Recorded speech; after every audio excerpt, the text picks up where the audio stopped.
네, 계속 보실게요. 예, 14쪽에 그 중간에 뭐 시대를 말하는 어떤 명칭들이 나오는데 고대, 중세, 근세, 근대, 현대 이런 표현들은 시험에 잘 안 써요. 오히려 교과서에 구분을 할 때는 쓰는데 잘 안 써요. 그 대신 이 중세라는 단어는 뭔지는 알아야 돼요. 근세라는 단어가 어느 시대를 말하는지는 알긴 알아야 돼요. 이렇게 고려와 조선이에요. 왜냐면 고려를 중세라고 부르지 않는 사람들도 많이 있어. 근데 시험에서 어떻게 내냐면요. 아예 아주 억지를 부려요. 고려는 중세다. 그 이유는 이렇게 내요. 조선을 근세라 부르는 이유는 이렇게 내요. 예, 그렇기 때문에 이제 중세와 근세라는 단어의 의미를 묻는 문제가 있기 때문에 이 정도는 좀 알았으면 좋겠고요. 더 중요한 시험에서 현장에서 딱 볼 수 있는 시대 구분 명칭들을 공부할 거예요. 신라와 통일신라. 신라는 기원전 57년에 생겨서 기원 후 AD 기원 후 676년까지가 삼국시대 신라예요. 근데 삼국시대 신라라는 표현은 우리가 쓰지만 그냥 신라라고 그래요. 예. 그런데 676년에 통일이 되었죠. 요건 외워야 됩니다. 예. 그래서 몇 년부터가 통일신라예요. 676년부터가 통일신라예요. 그래서 삼국시대 신라와 통일신라를 전체 합치게 되면 거의 1000년이 돼요. 그래서 이제 그 수도도 한 번도 바뀐 적이 없어서 경주 천년의 고도 그렇게 말하고 있는 거죠. 근데 보시면 전체 신라에서 통일신라는 사실 얼마 안 돼요. 200여 년 되거든요. 그런데 이 삼국신라와 통일신라를 다 합친 거의 1000년을 세 개로 나눠 놓은 사람이 있어요. 바로 김부식이라는 사람인데요. 김부식이 쓴 이 삼국사기라는 책에서 신라를 상대, 중대, 하대라는 3구분을 하고 있는데 이게 시험에서 매우 중요해요. 왜냐면 시험은요. 삼국사기를 너무 좋아해. 삼국사기를 맹신해. 왜냐면 삼국사기가 제일 오래된 책이거든요. 역사는요. 무조건 오래된 역사가 이기거든요. 근데 우리나라 역사책 중에서 가장 오래된 게 이거예요. 김부식이 쓴 삼국사기라는 책은 고려시대 책이거든요. 그러니까 우리나라 역사서 중에서 고려시대 때 쓰여진 게 현재까지 전해지고 있는 가장 오래된 거니까 우리나라 자료는 사실 좀 빈약해요. 그렇지 않습니까? 그래서 우리나라는 많은 것들이 그 이전 것들은 중국 자료를 보고 공부하거든요. 그래서 안타까운 게 있어요. 왜냐하면 중국인의 시각으로 우리나라를 보는 거예요. 이제 그걸 이제 우리가 염두에 두고 공부를 해야 돼요. 네, 보시면 신라 상대, 중대, 하대이래요. 상대, 중대, 하대. 이 표현이 이제 익숙해져야 돼요. 그 중에서 중대가 왕권이 강해요. 중대는 왕권이 강해요. 누가 세요? 왕이 세요. 왕이 세면 누가 좋을까? 백성들이 좋죠. 예, 왕은 백성 편이에요.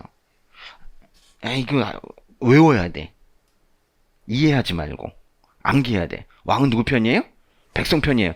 누가 아닌 사람들 자꾸 생각하면 안 돼. 연상군매를 안 돼. 그런 생각하지 말고 무조건 왕은 백성 편이에요. 그래서 왕권이 강화된 시기가 잘 되는 시기예요. 그래서 옆에다가 요거 한번 써보세요. 왕. 그리고 그 사이에 귀족이라고 써볼게요. 그리고 그 사이에 백성이 있어요. 이 셋의 관계를 알고 시작하면 또 전근대 이야기가 쉬워요.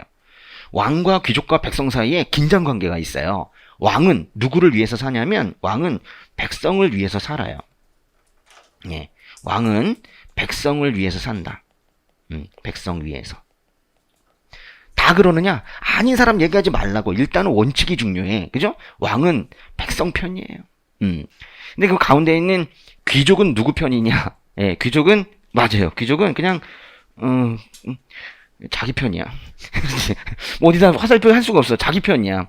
이거는 자신을 위해 살아요.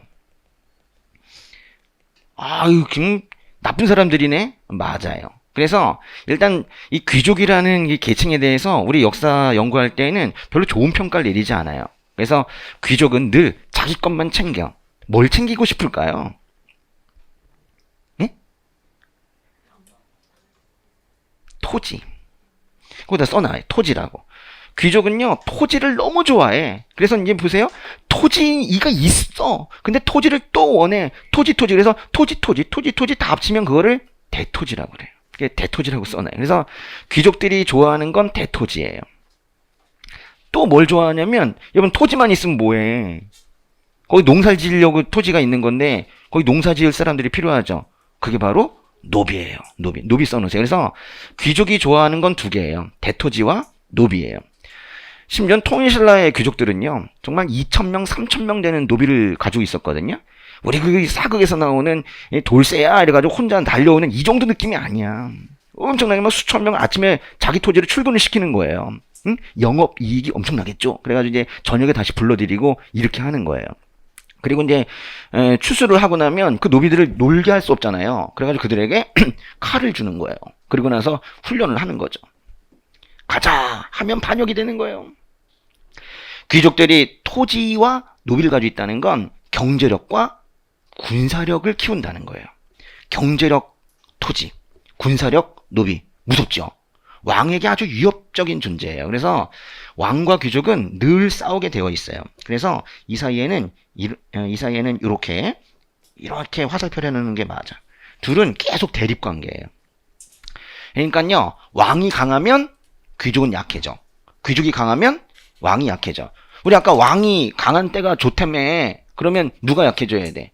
귀족이 약해져야 돼. 그러니까 귀족이 만약에 강하다고 하면 백성들은 수탈당할 수밖에 없어. 왜냐면요, 백성들은 이렇게 귀족에게 수탈당해요. 그래서 왕과 귀족은 대립관계고요. 대립관계고 귀족은 항상 백성을 수탈해요. 이런 관계예요. 기본 개념을 좀 알고 시작하면 좋으시고, 그럼 백성은 누구를 위해 사느냐? 백성도 뭐 누굴 챙길 게 없어요. 그죠? 근데 이제 자기를 위해 사는데 저는 이렇게 쓰면 좋겠어요. 끼니를 위해 산다. 끼니. 끼니가 뭔지 압니까? 한 끼, 두 끼. 정말 먹고 살기 힘들어. 그러니까 이 약자들을 보호하는 거는 왕이 해야 되는 거예요. 이런 개념입니다. 그래서 왕권 강화 문제가 왜 많이 나오는지 아셔야 되는데, 이때는 이제 상대, 중대, 하대에서는요, 이렇게 선을 그어볼게요. 중대 쪽이 높게 이렇게 선을 그어보세요. 이렇게. 이게 바로 왕권이에요. 그러니까 왕권은 가장 강한 때가 언제라는 거예요? 신라 중대라는 거예요. 그렇죠? 신라 상대와 하대는 왕권이 약해요. 그러니까 뭐 하대라는 시기, 하대의 별표.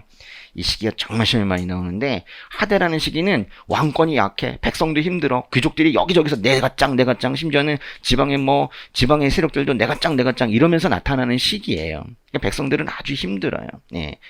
그래서 이제 그렇게 되면 그 나라는 망해야 돼. 그래서 망했지. 그래서 생긴 나라가 고려예요. 그래서 이제 고려 시대 때 쓴 자료들은 그래요. 고려가 이러이러하다. 그 전에 통일신라가 있었는데 망할만 해서 망했어. 이렇게 써놔요. 우린 그거밖에 못 보는 거야. 삼국시대 자료가 없어서. 그래서 신라하대 문제가 자료가 많으니 시험이 많이 나오는 거예요. 우리 별게 아니야. 자료가 빈약한 우리나라는 자료가 조금이라도 있으면 나오는데, 자료의 양이 시험의 출제 빈도와도 같아요. 예. 됐습니다. 넘어가시고요. 고려는 이렇게 초, 중, 무, 원, 말 이렇게 5시기로 보시면 돼요. 초, 중, 무, 원, 말. 고려는 아까 몇 세기에 시작됐다고 그랬어요? 몇 세기에 건국되었다? 918년이니까 10세기 초에 건국이 됐는데 10세기에 건국이 되었어요. 고려도 500년 가요. 우리나라는 딱 한 500년씩 가는데 고려왕조 500년, 조선왕조 500년. 근데 조선왕조는 15세기부터 시작하는데 그럼 고려왕조는 10세기부터 시작하겠네. 10, 11, 12, 13, 14 고려예요. 그러면 고려 초 그럼 몇 세기겠어요? 10세기를 말하는 거예요. 그렇죠? 그래서 고려 초 10세기, 조선 초 15세기. 이게 빨리빨리 나와야 돼. 우리는 이 기본 있죠. 기초가 매우 중요해. 속도가 달라. 공부하는 속도가. 응? 고려 초 10세기, 조선 초 15세기. 벌써 이게 세 개의 이미지가 생기면은 아주 편해져요. 저는 항상 생각하는 게 그거예요.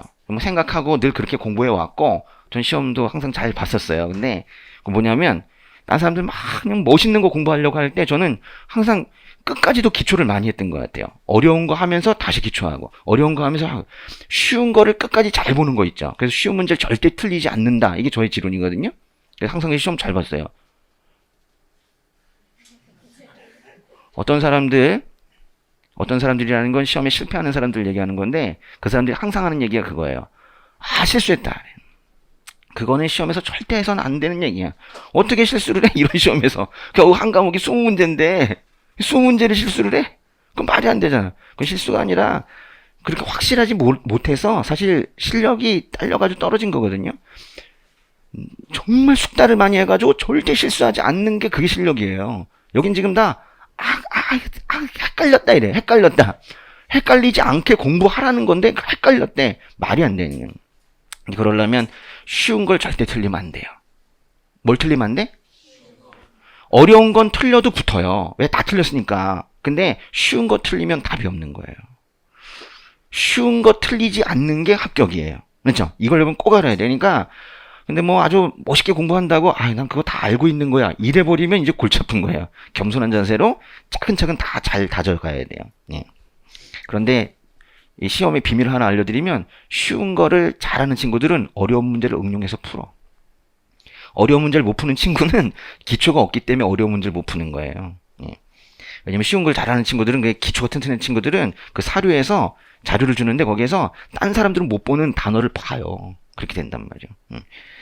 근데요, 이 초중 무언말 이렇게 이제 고려시대는 5시기로 나누는데 이때 초중 무언말 이 시기에 여기다 써놓는 것도 괜찮겠다. 아니 요 표에다 써놓을게요. 초기에는 호족이라는 사람들이 집권을 해요. 지방 세력이란 뜻인데요. 중기에는 문벌 귀족이라는 사람들이 집권을 해요. 그 다음에 갑자기 군인들이 집권하는 시기가 생기는데 말 그대로 무신 집권기는 뭐 쉬워요. 무신이 집권을 해요. 그런데 원간섭기는 원나라에 붙어 사는 친원파가 집권을 하는데 친원파를 우리가 권문세족이라고 불러요. 우리가 친일파에 대해서 뭐 별로 좋은 평가를 안 내리는 것처럼 이때도 이제 친원파에 대해서 역사에서 그렇게 좋은 평가를 내리지 않아요.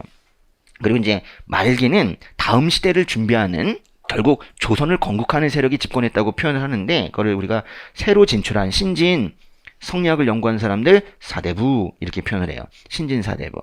그래서 초중 무언말도 중요한 표현이긴 한데 각각의 집권 세력을 기준으로 외우는 것도 중요해서 이제 앞글자를 따서 한번 보겠습니다. 호, 문, 무, 권, 신 해보세요. 지금 한번 해두고 이제 고려시대 때 들어갔을 때 이걸 다시 보게 되면 확실하게 와요. 공부 별게 아니야. 잊혀지기 전에 살짝 한번 봐주면 계속 가거든요. 근데 완전히 잊혀지고 보면 그건 잊혀진 거예요. 새로 공부한 거랑 똑같아. 그럼 이걸 꼭 기억해야 돼요. 한번 진하게 봤어도 너무 오랜 시간 안 보면 다 날아가요. 그런데 살짝 봤어도 잊혀지기 전에 또 보면 엄청 강화돼요. 그러니까 자꾸 보는 게 중요해요. 그러니까 빨리 보는 사람이 여러 번 볼 수도 있기 때문에 그래서 이기는 거거든요. 그러려면 놀 시간이 없지 뭐 사실. 응? 안 하고 다 봤어. 이런 게 있어 세상에. 보고 또 보고 보고 또 보고. 저는 시험 볼 때 저는 관세사 시험 봤었거든요. 관세사 시험 볼 때 저는 1차, 2차 시험을 같이 준비를 했었어요. 엄청 바빴는데 2차 시험 그 공부 논술을 하고만 하는 그런 시험에서 전 과목별로 30번씩 봤거든요. 사람들이 저보고 거짓말이래. 제가 1, 2차 다 합쳐서 그때 한 8개월 반 정도에서 붙었어요. 그래서 좀 빨리 붙은 스타일인데 어떻게 그 기간 동안에 그걸 보니? 그러니까 이 사람들이 뭘 모르는 거냐면 시간 단위로 나눠도 어떻게 한 권을 그렇게 빨리 보냐? 처음엔 오래 걸려요. 이게 처음에는 심지어 뭐 2주일도 걸리고 3주일도 걸리고 그러는데 보면 볼수록 2회독, 3회독, 10회독 넘어가잖아요. 금방 봐요. 며칠 만에 봐. 그러니까 그 다음부터는 3일에도 한번 보고 그래요. 좀 마지막엔 정말 3일에 한번 보더라고요. 이렇게. 그러니까 그 20독 넘어가고 할 때에는 빨리 시험 봤으면 좋겠어. 왜냐면 이걸 계속 유지해가는 게 더 괴로워요. 그러니까 우리는 다 밑빠진 독이거든요. 뭘 집어넣으면 계속 나가. 근데 물을 확 붓잖아요. 그러면 미처 빠져나가지 못하고 맨 위에까지 차게 되거든요. 그거 빠지기 전에 빨리 시험장 가가지고 쫙 풀어놓고 그리고 나오는 거예요. 뭐 시험장 나올 때 쭉 빠지는 거야. 뭐 상관없잖아. 그렇지? 공부는 그런 거예요. 그래서 천천히 뭘 공부한다는 건 세상에 없어. 알바도 하고 뭐도 하고 뭐 이러면서 여기 알바하지 마세요. 그냥 굶어 차라리. 그렇게 공부하는 게 아니야. 공부할 땐 공부만 해야 돼. 누구 얘기도 듣지도 말고 공부만 해야 돼. 응? 친구랑도 대화도 하지 말고 그냥 공부만 해야 돼. 저도 그랬어요. 공부만 해야 돼. 응? 친구랑 대화한 게 시험에 나와 안 나와? 뻔하잖아. 그렇잖아. 시험에 나오지 않는 건 듣지도 말고 보지도 말아요. 그러면 시험이 빨리 끝나니까 나중에 더 많이 볼 수 있거든요. 그래서 짧은 시간에 딱 공부만 하세요. 아무것도 하지 말고. 예. 저는 한 명도 안 만나서 친구들 만나지도 않고 그냥 공부만 했어요. 시험에 안 나오니까. 그럼 아주 높은 점수로 붙을 수 있어요. 여러분, 커트라인으로 붙을 생각은 집어치세요. 커트라인으로 붙으려면 면접에서 떨어져. 아십니까? 사실 면접도 요즘엔 떨어뜨릴 친구가 없어요. 모난 친구가 없잖아. 예, 그러니까 요즘엔 거의 다 붙여야 되는데 그래도 현실적으로 떨어뜨린단 말이에요. 점수가 필기 점수가 가장 크게 반영이 되기 때문에 커트라인 검색도 하지 마. 그거 필요 없어. 커트라인이 아니라 아주 높은 점수로 붙을 생각을 해야 돼요. 그래야지 안전하게 붙어요. 전 여기서 제일 참 힘든 게 그 면접에서 탈락하고 나서 마음에 상처 입은 친구들 그 보듬어 주는 게 그게 여기서 제일 힘들어요. 전 여기서 잘 안 돼요. 이게 너무 힘들어. 예. 다시 시험 붙어도 면접에서 안 되면 어떡하죠? 계속 그 얘기를 해요. 사실 사람이 어쩔 수가 없는 게 경험을 무시를 못해서. 근데 우리의 경험이 뭐 실패는 성공의 어머니 아니에요. 그런 어머니 없어요. 실패하면 자꾸 실패가 떠오르지.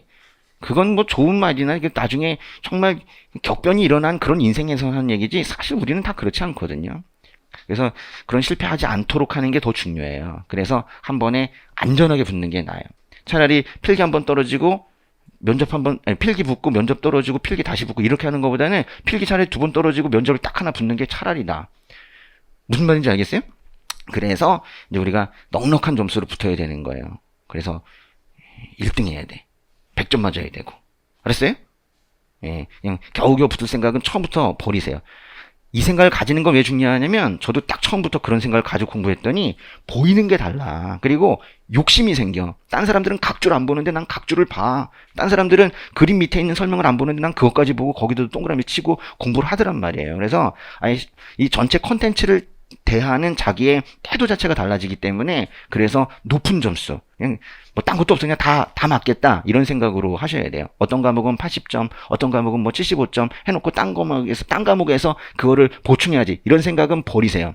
만약에 그렇게 전략 과목을 사실 만들었다가 그게 잘 안 되면 어떻게 할 거예요? 전략 과목은 제가 있을 수 있는데 그건 결과적으로 그런 거야. 나중에 보니까 그게 나를 도왔구나 한 거지 난 이 과목에서 뭔가 점수 크게 받을 거야 이런 건 없다는 거예요. 그렇죠? 예, 그래요.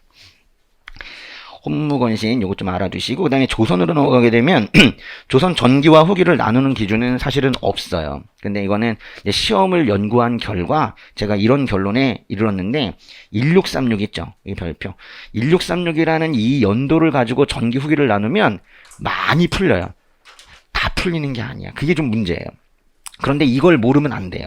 어떤 경우에는 이 밑에 보세요. 임진왜란을 기준으로 할 때도 있고 어떤 경우에는 1636이 병자호란이거나 이걸 기준으로 할 때도 있어요. 임진왜란도 큰 전쟁이고 병자호란도 큰 전쟁이기 때문에 큰 전쟁 이후에는 세상이 변해요. 어떤 변화가 있을까요? 일단 사람이 죽죠. 사람이 죽는다는 거 엄청 큰 거예요. 사람이 죽으면 세금을 못 내. 나라도 힘들죠. 그리고 사람이 죽으면 물건도 못 만들어. 어쩔 수 없이 무역해야 돼요.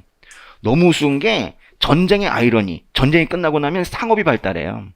우리가 절대로 중국 쌀 안 사 먹겠다고 하다가 전쟁이 딱 끝나고 나면 중국에서 쌀 사오라고 정부가 얘기해요. 달라져요. 그래서 이제 그런 큰 변화, 뭐 경제적인 나도 큰 변화 이런 것들 때문에 외란과 호란을 기준으로 나누는데 외란은 우리가 경험했던 큰 전쟁 이 두 개 중에서 처음으로 겪은 아주 큰 변화예요. 그렇기 때문에 외란을 거치면서 큰 변화가 일어나는 가장 1차적인 부분은 군사제도 쪽이에요. 군사제도 쪽. 그래서 이제 보시면은 군사제도 개편, 여기 별표. 군사제도 개편 부분만큼은 다 외란을 기준으로 전기와 후기를 나눠요. 그런데 문화적인 건 좀 달라요. 문화적인 거는 양란, 이 임진왜란과 병자호란을 합쳐서 양란이라고 하는데 양란이 끝나고 나서 점차적으로 문화도 바뀌거든요. 그래서 그 나머지 문제는 이렇게 호란을 기준으로 전기와 후기를 나누는 것이 많은 문제를 풀어요. 보세요. 제가 지금 말하기 힘들잖아. 학문적인 게 아니라 시험에서 그렇다는 거예요. 그래서 제가 알려드릴 거예요. 일단은 1636으로 외우시는데 요거는 임진왜란을 풀자라고 이제 중간중간에 제가 말씀드릴 텐데 대부분이 다 군사, 군역, 군대와 관련된 부분일 거예요. 이 정도 하시면 되겠고 됐어요. 그 다음 장에 보시면, 야, 우린 본문 언제 들어가냐 싶죠? 예, 이게 다 공부예요. 근데, 그 다음에 이제 연표가 나오는데, 이 책에는 연표가 세 가지가 있습니다. 늘 뭐 다른 뭐, 고등학교 교과서에도 있는 세계사 연표도 맨 뒤쪽에 있고, 한데, 여긴 지금 제가 특별히 우리 공부를 잘하기 위해서 만든 연표가 바로 한국과 중국 연계 연표입니다. 여기 보세요. 이 밑에가 중국이고, 위에가 우리나라예요. 근데 이제 어떻게 그린 건지 알려드릴게요. 중국과 우리나라가 어디서 만나요? 우리나라는 이쪽에 있고 중국은 이쪽에 있고 만나는 건 만주에서 만나죠? 북쪽에서 만나요. 우린 보통 북쪽에서 중국이랑 싸워요. 그래서 그 둘을 만나게 하려고 제가 일부러 이 가운데를 북쪽으로 만들었어요. 그래서 잘 보니까 고구려 백제 신라 뭐 이렇게 돼 있죠? 고구려 백제 신라 이렇게 돼 있고 여기 이제 중국이고 그래요. 그리고 여기 있는 이 네모의 크기가 실제 그 나라의 영향력의 크기, 실제 권력의 크기 정도로 이제 그려 놓은 거예요. 한번 차근차근 한번 봅시다. 예. 보시면은 맨 위에 우리나라의 첫 번째 국가 고조선이 나왔는데 고조선은 언제 건국이 됐대요? 기원전 2333년. 세기로 하면 몇 세기일까요?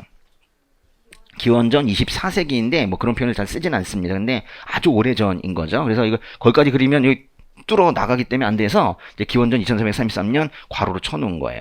그래서 이제 쭉 가다가 고조선이 상당히 오랜 기간 동안 갔고 고조선이 멸망합니다. 고조선이 몇 년에 멸망했습니까? 아직까지 기원전이에요. 여기 보시면 BC AD잖아요. 기원전 108년에 멸망했어요.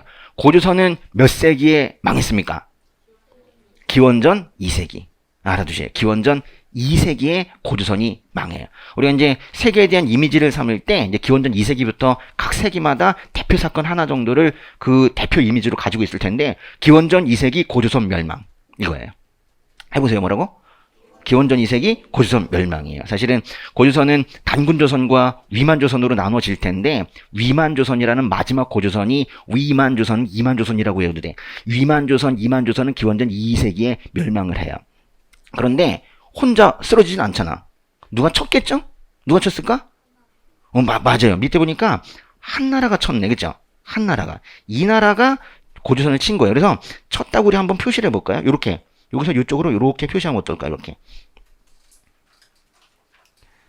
한이라는 나라가 고조선을 쳐서 멸망을 시켰어요. 기원전 2세기. 그런데 보니까 중국은 한 전에 무슨 나라가 있대요? 춘추 전국시대. 춘추 전국이란 말 들어봤어요?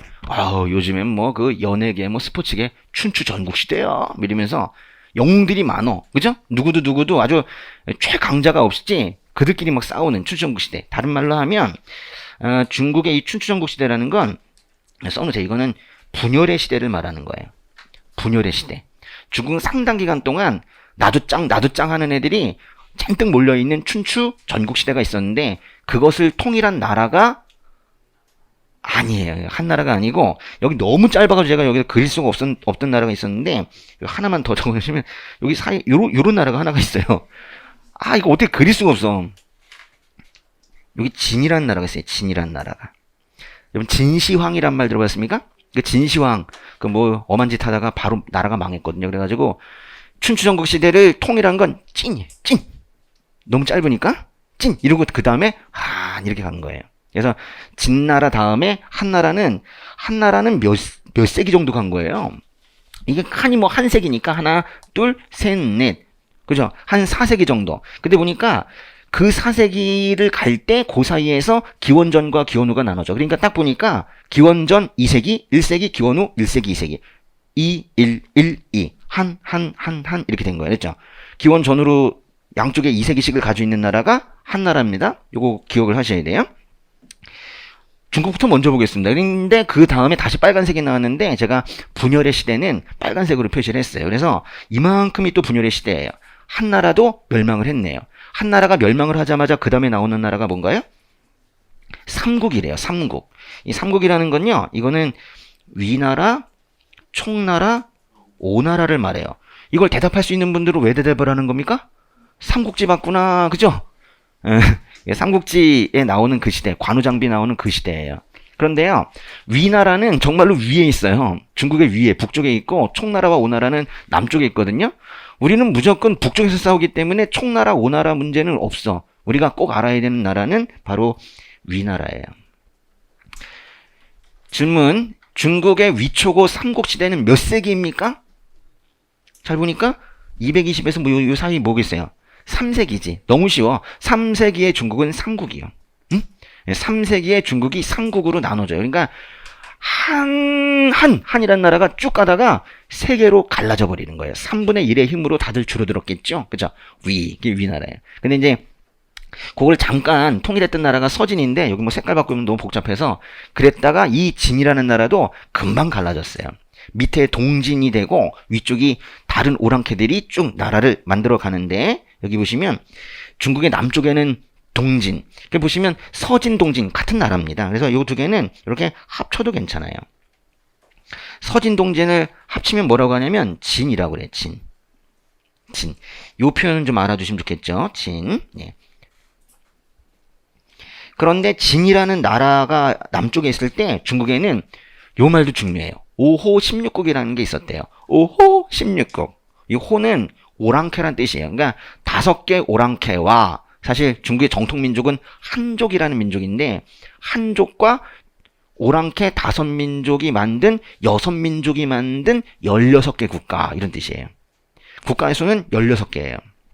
예, 5호 16국 이 말을 외워두시는데 이 16국 있잖아요. 16국 이 16국을 다 외울 필요는 없지만은 이제 몇 개는 좀 우리가 알고 있어야 돼요. 알려드릴까 말까? 나중에 할까? 지금 할까? 지금 그냥 써놓기만 할까요? 뭐 외우진 않아도 돼요? 근데 외워지면 어쩔 수 없지 뭐. 전현, 전진, 후연 이래요. 전현, 전진, 후연 해봐요. 외우지 말자면 하고 있네, 그지? 전현, 전진, 후연. 저기 이제 시기 순서대로이기 때문에 매우 매우 중요해요. 16개 국가 중에서 3개만 외우시면 돼요. 제가 몇 개 빼드린 거예요? 13개. 더 빼면 안 돼요. 알았죠? 그건 양심의 문제야. 예. 전현, 전진, 후연. 이래요. 그 다음에 보니까 중국이 다시 남쪽의 여러 나라로, 북쪽에도 여러 나라로 갈라졌어요. 송나라, 제나라, 양나라, 진나라 뭐 이렇게 갈라지고 서희, 북제, 북주 뭐 이러면서 갈라졌는데 각각 외우는 것이 아니라 여기는 이제 남조라고 하고 북쪽의 많은 나라들을 북조라고 그래요.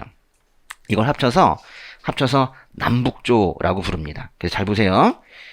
남조, 북조. 제가 지금 이 파란 걸로 칠한 것만 읽어보면 위진, 남북조. 그래서 이 시대를요 이만큼을 뭐라고 부르냐면 위, 진, 남북조 시대라고 그래요. 위진 남북조 시대의 다시 분열의 시기가 온 거예요. 지금 한이라는 나라를 기준으로 해서 그전에는 무슨 분열이 있었어요? 춘추 전국이라는 분열이 있었고 한이 나오고 그 다음에 위진 남북조가 나오는 거예요. 위진 남북조가 몇 세기까지 가나 보세요. 대충 여기까지면 여기가 몇 세기일까? 500, 600 사이니까 6세기죠. 그러니까 삼국시대 3으로 시작해서 3, 4, 5, 6 쉽죠? 3, 4, 5, 6 또 한 4세기 정도가 그렇게 분열의 시대로 가게 된 거예요. 그 다음에 이 분열의 시대를 통일한 나라는 수입니다. 수. 이제 여기부터는 그냥 쭉 가는 건데요. 수, 그 다음에 당, 그 다음 장에 계속 이어지죠? 당, 그 다음에 무슨 나라를 외워야 되나? 보세요.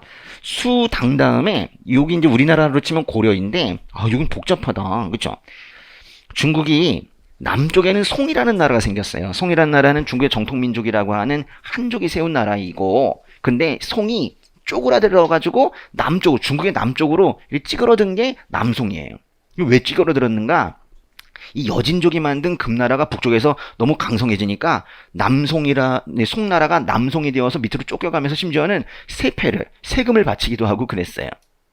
그래서 이 송일 때에는 이 앞에 걸 북송시대라고 하고 뒤쪽에 남송시대라고 부르기도 하는데 어쨌거나 합쳐서 송입니다. 이것도 합쳐놓을까? 예. 이렇게 합치면 이게 다 송이에요. 송인데 송이라는 나라는 중국 전체를 다스리지 못했어. 중국의 북쪽에 처음에는 거란족이 만든 요 나라가 차지하고 있다가 나중에는 여진족이 만든 금나라가 차지하고 있는데 여기가 더 세. 그랬어요. 그런데 저 서쪽에서 갑자기 몽골 초원에서 타닥타닥 달려오면서 몽골 애들이 원이라는 나라를 만들어가지고 여기를 다 차지해버렸어. 그래서 그 다음에 외워야 되는 건 바로 이 원이라는 나라예요. 원. 그래서 큰 흐름만 보면 송나라 다음에 원나라 이렇게 보시면 돼요. 그리고 이제 조선으로 넘어가게 되면 우리는 조선 왕조 500년일 때 중국은 왕조가 두 개나 바뀌었어. 처음에 명나라이다가 조선 전기 때 명나라이다가 나중에 조선 후기 때 청나라가 되었어요. 그러면은 수나라부터 시작해가지고는 쭉 6나라를 외우시면 돼. 수, 당, 송, 원, 명, 청 해봐요. 여러분 벌써 중국 역사 다 한 거예요. 우리 시험에 나오는 정도는 벌써 다 한 거예요. 보세요. 춘추전국, 한, 그죠? 진나라는 뭐 빼버려요. 한, 그 다음에 위진남북조, 수당, 송원, 명청. 맞죠? 예, 그렇게 되는 거예요. 요거를 딱 알고 계시면은, 문제 풀기가 좋아요. 왜냐면, 우리가 어디랑 싸웠다, 수, 그걸 갖다가 싹, 당, 이렇게 바꿔가지고 시험 문제 내거든요. 다시, 이제 우리나라를 한번 더 봅시다. 야, 이 중국 역사를 잡았어. 이제 보시면은, 고구려 백제 신라가 언제 건국이 됐나 보세요. 여기가 몇 세기인가? 여기가 기원전 1세기예요. 기원전 1세기에 고구려 백제 신라 3국이 모두 건국이 되었는데 누가 먼저 건국이 되었는가 뭐 이런 것들은 다 삼국 사기에만 나오는데요. 너무 신라 중심으로 해놨어. 그래서 저거는 잘 믿지 않아요, 사람들이. 그래가지고 저걸 내진 않는데 어쨌거나 기원전 1세기쯤 하여 고구려 백제 신라가 생겼다. 그러면 보세요. 기원전 2세기에 고조선이 멸망했어. 기원전 1세기에 고구려 백제 신라 걸출한 국가들이 생겨났어. 그럼 그 사이엔 누가 있었느냐? 이렇게 이제 많은 국가들이 그 사이에 생겼다 없어졌다 생겼다 없어졌다 그렇게 됐을 거예요. 그래서 초기 국가에 대해서도 공부를 하게 될 겁니다. 근데 보세요. 쭉 가다가 신라 있죠? 신라가 뭔가 여기를 다 차지해버려. 이걸 우리가 통일신라라고 그래요. 그런데 다 차지한 거 아니네? 옛날에 고구려 땅은 결국 중국에게 뺏겨요. 그래서 잠깐 여기 보세요. 여기 이제 아주 우리가 실현의 구간인데 여기 중국 땅이 돼버려요. 옛날 고구려 땅이 중국 땅이 잠깐 되었지만 그거를 옛날 고구려 사람들이 다시 일어나서 고구려를 계승한 국가를 만드는데 그게 뭐다? 발해예요. 그래서 이렇게 되는 건데요. 여기 딱 보세요. 여기 이제 통일신라와 발해. 이 통일신라를 우리가 남국이라고 불러요. 남국. 18세기에 유득공이라는 사람이 발해고라는 책을 쓰면서 거기서 남국이라는 표현을 썼어요. 근데 그럼 발해는 뭐라고 부를까요? 북국이라고 불러요. 북국. 그러면 이 시기를 합치면 뭐라고 불러야 될까? 남북국. 맞아요. 남북국은 그래서 딱 여기부터 9세기까지인데요. 여기부터 남북국 시대라고 그래요. 통일신라 끝날 때까지 남북국 시대. 여러분 오른쪽까지 연결이 됩니까? 그 옆에 있는 여기까지? 그러니까 여기까지죠, 여기까지. 예, 여기까지가 남북국 시대예요. 그러니까 남북국 시대는 한 200년 조금 넘어가요. 예. 그래서 우리는 뭐 삼국 시대, 그 다음에 통일신라 이렇게 하지만 사실 정확하게는 삼국 시대 다음에 남북국 시대, 통일신라와 발해가 있는 거죠. 요번에 요런 시험 문제 나왔었어요. 발해에 무슨 일이 있었다. 그때 통일신라에 무슨 일이 있는가? 지난번 서울시 지방직 시험에서 나왔는데 우리는 항상 그렇게 같이 공부하는데 이렇게 연계시켜서 공부 안 한 수험생들 많이 있었어요. 그런 수업도 많았고 그래서 한 문제 상당히 어렵다고 그랬지만 요건 이제 시험의 분위기예요. 예전에는요 고구려가 나오면 고구려만 나왔어. 고구려 내에서 끝났어. 근데 이제는 고구려를 잔뜩 주고는 답은 신라에서 나오고 답은 백제에서 나오고 막 이래요. 근데 그와 비슷한 분위기로 이 남북국도 그런 식으로 나오는 거죠. 딱 보니까 삼국시대는 몇 년 정도 되는 것 같아요? 이게 8세기부터, 이게 8세기니까요. 8, 9세기가 남북국 시대이고, 그러면 대강 보면은 한 700년? 한 700년 정도가 삼국시대예요. 정말 긴 거예요. 예. 그리고 한 200여 년 정도가 남북국 시대이고 계속 넘어가 봅시다. 그 다음에 고려가 나오는데 여러분 눈치채셨나 모르겠는데 색깔이 똑같아. 어디랑? 고구려, 발해, 고려. 어디요? 고구려, 발해, 고려가 다 고구려 계승 국가예요. 그래서 색깔이 같은데요. 이게 이 통일신라에서 고려를 바로 넘어간 게 아니네요. 그쵸? 요 사이에 살짝 뭐가 있어요. 여기 보시면 여기 아직까지 살아있는 신라와 요거를 쳐야 되는 거야. 그죠? 예. 아직까지 살아있는 신라와 그리고 후백제 그리고 후고구려. 여기서 요만큼만 본다면 삼국입니다. 그래서 후삼국이 되는데 요만큼 이게 뭐 정확한 건 좀 그렇지만 요 936년을 기준으로 보면 되는데 한 요만큼을 잠깐의 시기 한 30년 동안의 시기를 우리가 후삼국이라고 그래요. 약 900년부터 936년 정도로 보면 돼요. 예, 고려가 생겨서도 후삼국이 있어요. 하여튼 그런 시기입니다. 지금 어디 뭘 아시면 되냐면 통일신라 바로 다음으로 바로 고려가 아니 되는 거예요. 그죠? 통일신라, 후삼국, 고려 이렇게 된다는 거예요. 고려왕조 500년이 쭉 가는데 정말 특이한 그림이 여기 하나 있어요. 보니까 원나라 있죠? 몽골족이 만든 나라는 원나라입니다. 그 원나라가 고려를 뚫고 왔어. 그림을 보니까 이게 거의 식민지예요. 근데 제가 아주 완전히 이렇게 하지 않는 거는 일제강점기 같은 그런 느낌은 아니고 그래도 거의 한 반식민지 되거든요. 그런 느낌. 요게 한 80년 정도 그렇게 돼요. 그리고 이제 고려가 망하고 조선이 망하고 대한제국 이렇게 생겨요. 대한제국이란 나라와 그러니까 대한제국은 식민지 일제강점기와 조선 사이에 있는 거죠. 대한제국이 언제 생겼대요?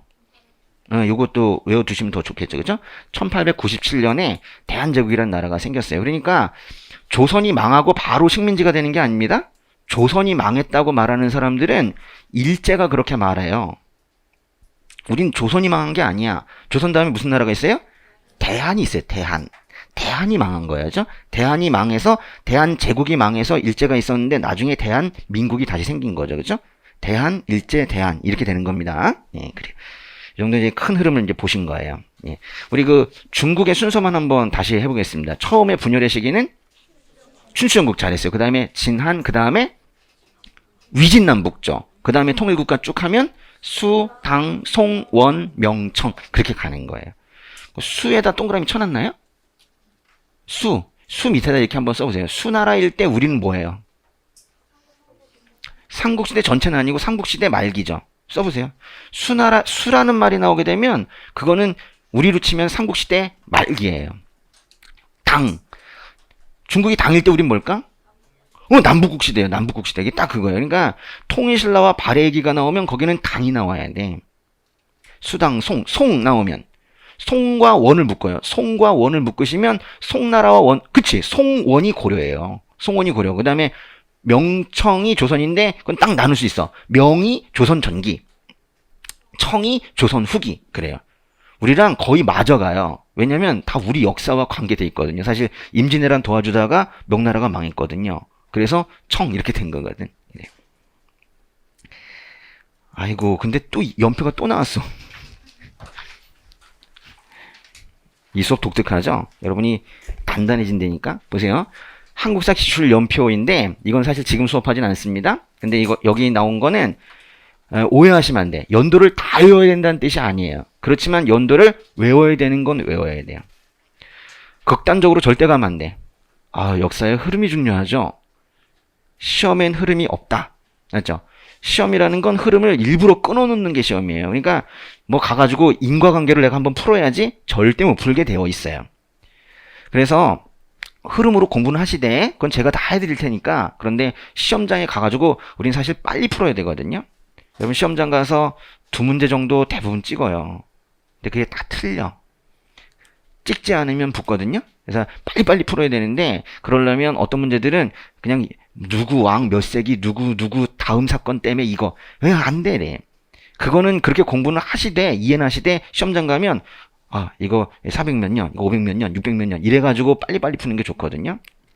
모든 연도를 외울 필요는 없는데 최근 한 10년 사이에 순서 문제에서 나왔던 연도는 외우면 좋겠어요. 그런데 제가 이 연표를 만들어놨는데 해마다 여기서 다 나오고 있어요. 그래서 이거는 지금 수업하진 않지만 우리가 고대 끝날 때쯤까지는 고대까지 좀 외우시고 중세 끝나면 또 고려까지도 외우시고 이러면서 계속 해나가시면 좋은데 좀 많긴 해. 그래도 해야 돼. 쓸데없는 연도는 하나도 없어요. 그래서 쭉 보시면 토할 것 같죠? 그래요. 근데 여러분 나중에 놀랄 거예요. 내가 이걸 다 외우고 있다니 이러면서 깜짝깜짝 놀랄 거예요. 나중에 뭐 베트남 분들이랑 스터디 하시면 이거 스터디 한번 해보셔도 돼요. 몇 년에 무슨 사건 이렇게. 이제 됐어요. 이제 우리가 이제 준비가 됐습니다. 이제 본문으로 들어갈게요. 처음 시작하는 건 이제 고대사인데 뭐 나라보다도 먼저는 이 선사 시대에 대해서 먼저 배우게 됩니다. 잠깐 보세요.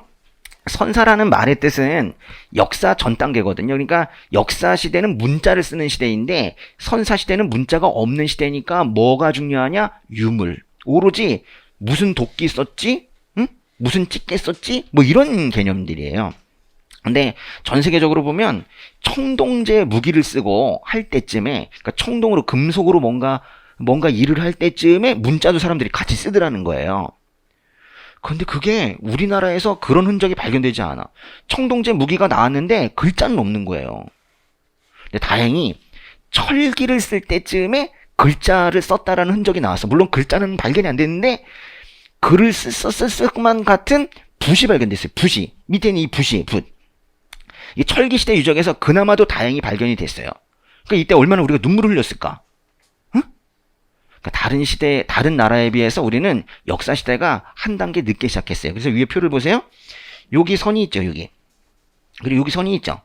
보세요. 다른 나라, 이 일반 역사에서는 청동기부터가 역사 시대인데 우리 한국사가 중요한 거지 뭐, 그지? 이 한국사의 별표. 한국사의 경우에는 어느 시대 때부터예요? 철기 시대예요. 철기 시대 때부터 이때부터가 역사 시대인 거예요. 그러니까 중요한 것은 철기 시대 때 처음으로 문자 사용의 증거가 나왔다는 거야. 그게 어디냐? 지난번 한 7급 시험에 1번 문제에서 아예 이 유적의 이름을 하나를 딱 고르는, 얼마나 감동이면, 그죠? 그걸 고르는 문제가 나왔었어요. 그게 바로 경남 창원 다우리 유적입니다. 별표. 이건 너무너무 중요한 유적이에요. 무엇의 증거냐? 역사 시대를 여는 증거라고. 한번 읽어보세요. 경남 창원 다우리 유적. 이건 그대로 한 단어처럼 경남 창원 다우리 유적 이렇게 외워둬야 되는데 여기서 발견된 것이 붓입니다. 붓. 근데 여기 나와 있는 이 붓만 발견된 게 아니라 사실 어떤 그 통나무 관 밑에서 이게 붓이 발견됐는데 붓 세트가 발견됐어요. 문방구 세트. 그래서 붓글씨 잘못 쓰게 되면 그 지우는 지우개 칼도 발견이 되고 그 정도 발견됐으면 이건 분명히 문자를 쓴 거예요. 근데 문자는 무슨 문자였을까? 한자겠죠. 우리 글이 없었으니까. 그래서 이거는 하나 더 증거가 될 수 있어요. 아, 중국과 교류했구나. 그래서 이거는 문자 사용의 증거 부분을 여기서 지금 강조하고 있지만 사실 시험에서는 중국과의 교류의 증거로도 내고 있어요. 요거는 요거 이름을 알아두는 게 매우 중요합니다. 그 다음 그 밑에는요. 요즘엔 잘 안 나오는 문장인데 혹시 몰라서 봅니다. 여기 보시면 우리나라에 사람이 살기 시작한 것은 구석기 시대부터이고 신석기 시대에서 청동기로 넘어가면서 민족의 기틀이 이루어졌대요. 나온다면 요 문장 그대로 나오는데요. 여기 보세요. 구석기 시대에 우리나라에 산 건 누구가 살았어요? 읽어봐요. 누가 살았대? 사람이 살았죠. 사람이. 이거는 이 사람의 정체를 모른다는 거예요. 이게 우리 조상님인지 아닌지 모른다는 거예요. 우린 중요한 건 그럼 정말 우리의 그 뿌리, 우리 민족의 기원, 한국인의 조상은 언제부터 살았는가 정확하지 않다는 거야. 그렇지만 확실히 구석기는 아니고 그 다음 시기인 신석기에서 청동기로 넘어가는 그 언제쯤인가라는 거예요. 신석기에서 청동기 넘어가면서 민족이 생긴 거예요. 신석기에서 청동기 넘어가면서 민족의 기틀이 마련이 되었어요. 어쨌거나 구석기라고만 하지 않으면 되는 거예요. 그렇죠? 예. 신청민족이에요. 뭐라고? 신청민족. 요즘엔 잘 안 나오는데 옛날에 좀 많이 나왔어요. 근데 옛날에 나왔다고 안 가르친 것들이 항상 다시 나와. 그래서 하나하나 체크해 드리는 거예요. 그 다음에요. 다음 페이지 보시면은 여기 위에 그림에 우리는요, 이 문화권을 연구하는 사람들이 동방문화권이라고 불러요. 근데 동방문화권이 상당히 크네요. 그렇죠? 우리나라 여기 한반도뿐만이 아니라 이 간도지방뿐만이 아니라 심지어는 중국의 이 동쪽 지역까지도 다 동방문화권이라고 하죠. 우리의 문화권의 이름만 아시면 돼요. 무슨 문화권이에요? 동방문화권이에요. 우리는 한족 문화권 아니에요. 북방도 아니고 화남도 아니고 우리는 동방문화권이에요. 이 이름을 좀 알아두시면 되는데 이 동방문화권에 있는 사람들은 잘 보세요. 다른 문화권과 무슨 특성을 가지고 있대요? 다른의 별표. 뭘 이런 것까지 별표 치나 싶죠? 우리 시험의 트렌드를 알아야 되는데 지금 우리는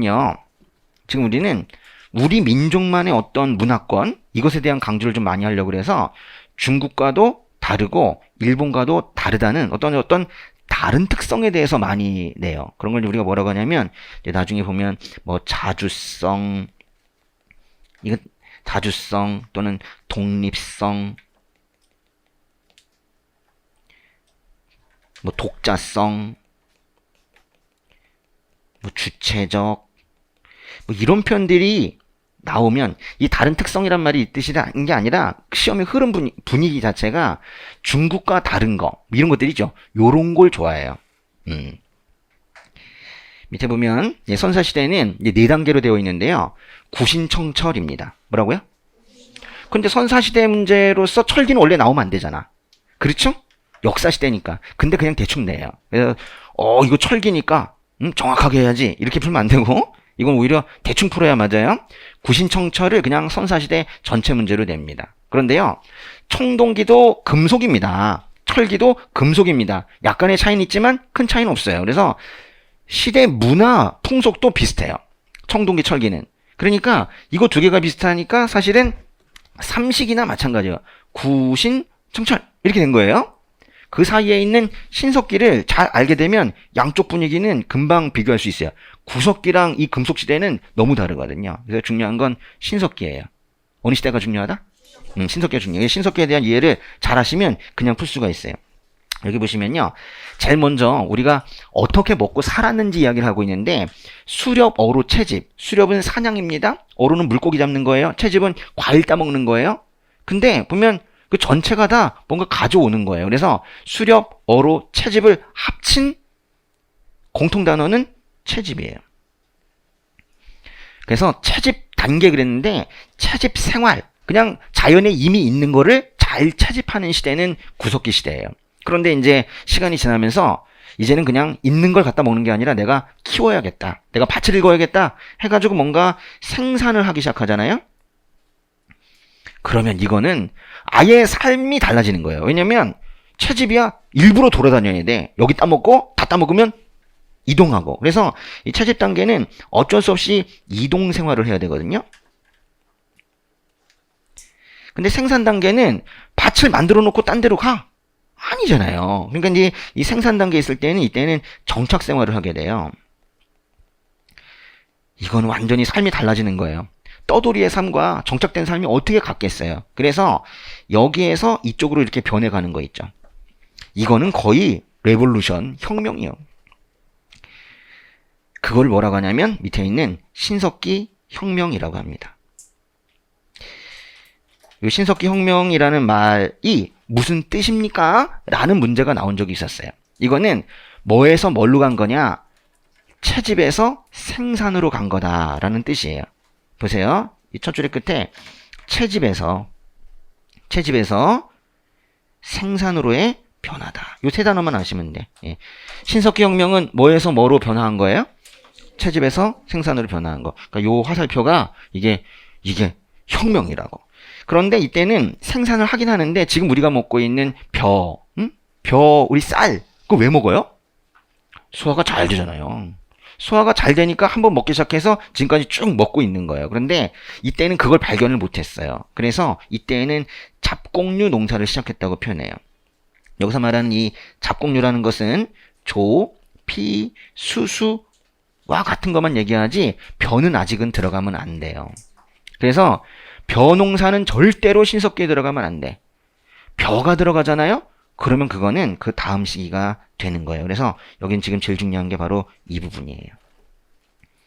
그러니까 구석기와 신석기의 차이점은 농사를 졌냐 안 졌냐인데 이제 신석기와 청동기의 차이점은 무슨 농사냐? 조피수수, 소화도 안 되는 거냐? 벼, 소화가 되는 거냐? 이거예요. 그래서 이제 이게 조피수수 농사 지었다는 건요, 자랑도 아니야. 어쩔 수 없이 지은 건데 벼 농사 지었다고 한다면 부러워해요. 와, 맛있는 거, 배부른 거, 소화 잘 되는 거. 근데 어떤 사람이 벼 농사를 지어놓고 남았대. 몇 가만히 있는데 누구 뭐 배고픈 사람이 있어? 그러면 저요 그러겠죠. 그럼 우리 집에 와서 청소해 그래요. 그럼 노비가 되는 거예요. 그래서 그때부터 계급이 생기기 시작을 해요. 벼는요. 벼는 그 다음 장으로 넘어가 보세요. 벼는 청동기 쪽에 보시면 벼가 생기는 이 시기는요. 그래서 뭔가 벼뿐만이 아니라 벼에서 시작이 되어서 다른 것들까지 이 내 거 개념들이 많이 생기기 시작해요. 근데 우리 외우기 좋게 그냥 벼는 조피수수는 아니지만 벼는 맛있는 벼는 그거는 재산이에요. 그래서 저 위에다가 아예 벼라고 써놓자. 벼농사. 벼농사가 시작이 되면 이 사유재산 개념, 내 거라는 개념이 아주 강해져요. 그런데요, 이제 재산이 쌓이잖아요? 너무너무 쌓여져. 그럼 아까 여기 와서 일해. 그럼 내가 밥 줄게. 라고 하면 계급이 생긴다고 그랬죠. 빈부격차로 인해서 계급이 생겼어요. 근데요, 계급이 아주 높은 사람들은 이제 더 이상 올라갈 데가 없잖아요? 더 이상 올라갈 데가 없으면 뭐 할까? 저 옆에 치러 갈까요? 이래요. 사람이 끝이 없어. 그래가지고는 그 다음에 정복전쟁을 하게 되는 거예요. 정복전쟁 하러 가가지고 하나 쳤어. 그럼 그 다음에 뭐 할까? 또 치고 싶지 뭐. 옆에도 치고 저기도 치고 다 쳐. 그래가지고 많아져. 좀 커져. 그럼 그거를 우리가 국가라고 그래요. 그래서 이제 중요한 건 뭐냐면 뭐로 시작해서 뭐로 끝났어요? 벼로 시작해서 국가로 끝나는 이 흐름을 외우는 거죠. 이 흐름을 외우는 게 오늘 여러분이 하셔야 될 일이에요. 순서를 벼, 재산, 계급, 정복, 국가인데 왜 이렇게 끝나야 되느냐? 그 첫 번째 국가가 바로 고조선이기 때문입니다. 아니 여러분이 지금 공무원 시험을 준비하는데 구석기 때 주먹도끼 썼다는 걸 알아봤자 일하는데 뭔 도움이 돼? 그렇지만은 국가의 형성 과정은 알아야 된다는 거예요. 우리 시험의 포인트는 그래서 구신청철 이 선사시대 문제가 다 국가 쪽으로 가는 거 이걸 이제 강조를 하는 거예요. 그래서 첫 번째 생긴 국가가 고조선입니다. 그런데요, 여기 계급이란 말이 이제 처음 등장한 게 언제예요? 청동기예요. 요거 자체만으로도 시험에 많이 나와요. 이 계급이 등장한 건 청동기 때입니다. 그러면 그 전에는 계급이 없냐? 없다가 답이에요. 계급이 없다는 걸 우리가 평등사회 이렇게 불러요. 그러니까 구석기, 신석기, 특별히 신석기쯤에 계급이 나타났다는 오답이 참 많아요. 이 정도면 되지 않았을까? 그렇지 않아요. 예. 그리고요, 국가는요, 상당히 규모가 있을 때 국가라고 불러요. 그럼 그전에는 국가가 없느냐? 없다니까. 예. 없어요. 그럼 이제 사람들이 하고 몰려다니는 걸 그럼 뭐라고 불러야 되느냐? 몰려다닌다 그래 그냥. 몰려다닌다. 그걸 갖다가 두 글자로 무리라고 해요. 무리. 근데 무리도 두 가지 무리가 있어요. 좀 작은 무리가 있고 큰 무리가 있는데 가족 단위의 무리 생활은 구석기 때예요. 어떻게 하면 사는 건가? 이동 생활하니까 아마도 이런 거 아니겠습니까? 아빠, 엄마, 애들이 그래서 과일 따먹고 그죠? 과일 따먹고 그리고 물고기 잡겠죠? 아빠가 잡고 이렇게 했겠죠. 그러다가 다 먹었다. 그러면 이제 옆으로 또 가고 이렇게 하는 거겠죠. 그런데 이제 그러다가 신석기 때 농사를 짓기 시작했단 말이에요. 농사를 짓고 내 밭이 있어. 딴 데로 이사를 안 간다고. 그래서 거기서 애를 낳았어. 근데 애가 커. 바로 옆에 집을 또 지어주고 거기서 또 애를 낳고 하다 보니까 한 몇십 년 지나니까 그 지역에 같은 핏줄이 생긴 거예요. 같은 핏줄. 그거를 씨족이라 그래. 이 단어는요, 이게 뭐 선사시대 때 이것만큼 중요한 단어가 없어. 별표 아주 중요해요. 씨족은요, 동일한 혈연 집단, 같은 핏줄을 말하는 거예요. 같은 핏줄은 이동생활에선 안 돼. 이건 반드시 모여 살아야 되는 거예요. 같은 핏줄, 정착생활의 결과예요. 그렇죠? 근데 이제 어떤 동네는 먹고 살기 좋은 동네가 있어요. 그러면 한 핏줄이 있는데 또 다른 핏줄도 거기 모여 있을 수 있어요. 그래서 한 동네 가면 많이 몰려있는, 요즘 딴데 뭐 김씨들이 많이 몰려있어. 근데 한쪽에는 박씨들이 몰려있고 뭐 이렇게 돼요. 그러면 그런 지역은 씨족과 씨족이 몇 개가 이렇게 모여있으면 부족이라고 그래요. 그래도 그들이 한 동네에서 뭔가 서로 돕고 살 수는 있어요. 그래서 보시면 씨족과 씨족을 합치면 그걸 뭐라 그래요? 부족. 씨족이란 단어는 정착생활이 가능한 신석기 때 나오는 단어입니다. 근데 씨족과 씨족이 합쳐지는 걸 부족이라고 그래요. 그럼 부족이란 단어는 언제 나올까? 신석기 때 나오겠죠. 근데 씨족이라는 단어가 들어가는 이 문장이 제일 중요해요. 그렇죠? 예. 그런데요, 이 씨족을 이제 우리가 뭐라고 하냐면, 제가 아까 예를 들어, 당시 실제로 뭐 성은 없었지만, 김씨족, 박씨족, 이런 사람들이 모여 사는데, 김씨족들은요, 그렇게 말을 좋아해, 말. 타는 말 있죠. 심지어 말을 막 숭배해. 그래가지고, 이러고 다녀요. 그리고 막 여기다 말처럼 이렇게 하고 다니고, 그리고 막 절하고, 말 앞에서. 근데 박씨족은 닭을 또 그렇게 좋아해요. 그래서 닭배슬처럼 이러고 다니고 맨날 이러고 다니고 그래요. 당시에 그래서 이 씨족들은요, 그냥 씨족이 아니라 거의 대부분이 다 토템 씨족이었어요. 이 토템 씨족이 뭐냐면 특정한 동물이나 식물을 숭배하는 씨족을 토템 씨족이라고 불러요. 그러니까 이때쯤에 뭔가 토템 사상이 있었던 것 같아요. 밑에 보세요. 토테미즘이라고 있죠? 토테미즘을 가지고 있는, 토테미즘은 이건 신앙 중에 하나입니다. 동물을 숭배해요. 식물 앞에 절해요. 이런 거예요. 그 토테미즘을 가지고 있는 씨족을 토템 씨족이라고 그래요. 두 개가 같은 시기입니다. 이게 보세요. 시험에 둘 다 많이 나오거든요. 씨족 어느 시대예요? 신석기 시대. 토테미즘 신석기 시대. 그러니까 그걸 두 개를 같이 배우는, 두 개를 따로따로 해서 둘 다 신석기 이렇게 하는 것보다는 토템 씨족 신석기 하면 한 번에 두 개 외우잖아요. 이런 게 이제 공부 방법이 매우 좋아요. 두 개, 세 개씩을 모아서 일부러라도 모아서 하시는 게 좋은데, 왜냐면 둘 중에 하나를 잊어도 하나가 하나를 견인해. 토템이 언제지? 아, 씨족이 신석기니까 토템 씨족 신석기구나. 이렇게 가는 거거든요. 이러면 안 틀려.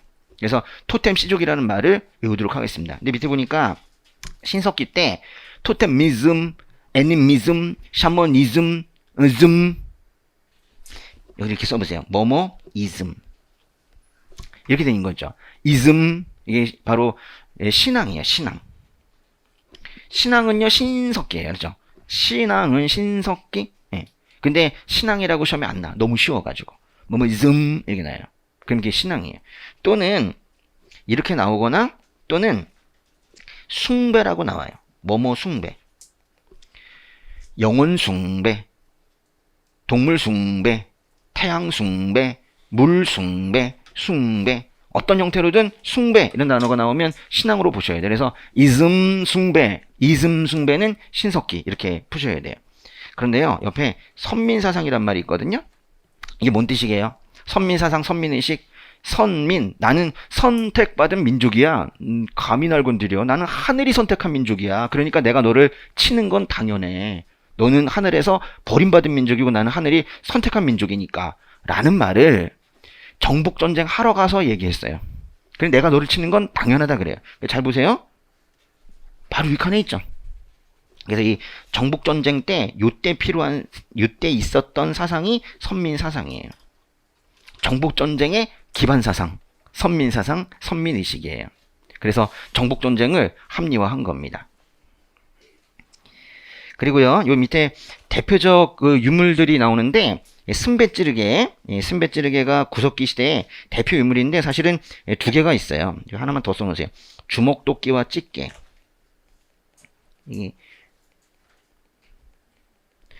이건 왜 하나하나 하지 않냐면 늘 이렇게 나와. 그냥 주먹도끼와 찌개 이렇게 한 단어처럼 나오거든요. 이러면 무조건 구석기고, 승배찌르개는 이제 그 중에서도 이제 구석기 후기에 쓰던 유물인데, 요게 시험에서 가장 많이 나오는 구석기 시대 유물이에요. 신석기는 요 위에 거 요걸 알아야 돼요. 가락바퀴와 뼈바늘 잘 많이 나옵니다. 이것도 한 단어처럼 가락바퀴로 실을 만들고 뼈바늘로 바느질을 하고 그래요. 반달돌칼 요게 중요해요.